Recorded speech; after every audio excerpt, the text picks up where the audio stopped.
Kuya, siya sa malapit sa buhay mo, meron ka na bang na experience na gano'n na kailangan ko i-save to?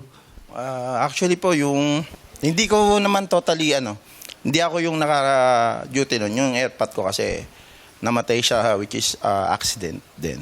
Which is kami, responder, tinutulungan namin yung mga tao, Hindi nyo kamag-anak. hindi namin kamag-anak na madugtungan yung buhay. Kaya lang, yung aksidente ng, nung airpot ko, na aksidente siya, bali, sumalpok siya dun sa umaatras na tracking service. Ayun, yung time na yun, dun po siya, nawalan po siya ng buhay nung time na yun. Tapos may tumawag sa akin na katrabaho at kamag-anak. Sabi, kasi, Yung papa mo,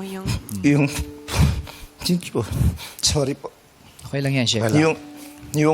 Yung papa mo, pasensya ka na pare. Sabi niya, yung papa mo nandun sa hospital. Ay, nasa kalsada. Doon sa may area na pinangyarihan.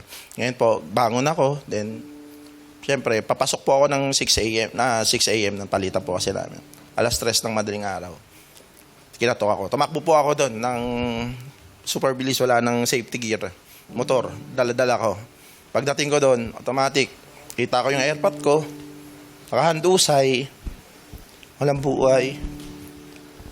Bilang rescuer, masakit po sa kalooban kasi tumutulong po tayo sa iba. Tapos, di ba, alain, isang iglap, mararanasan mo rin pala yun. Yun lang. Yun yung mahirap no? Yung ang ginagawa mo sa buhay, magligtas ng mga tao na hindi mo kamag-anak. Pero yung sarili mo, ang pamilya, ay hindi mo naligtas. Pero hindi mo kasalanan yun. Correct. Iwag mo dapat Pagkakataon lang isisi yun, sa sarili mo yung bigat na yun. No? Hindi, yung talaga pag disgrasya or sinasabi nila kung talagang time mo na. Oras mo na. I'm sure, kahit naman sino mga doktor, I'm sure yung mga kamag-anak din nila nawawala.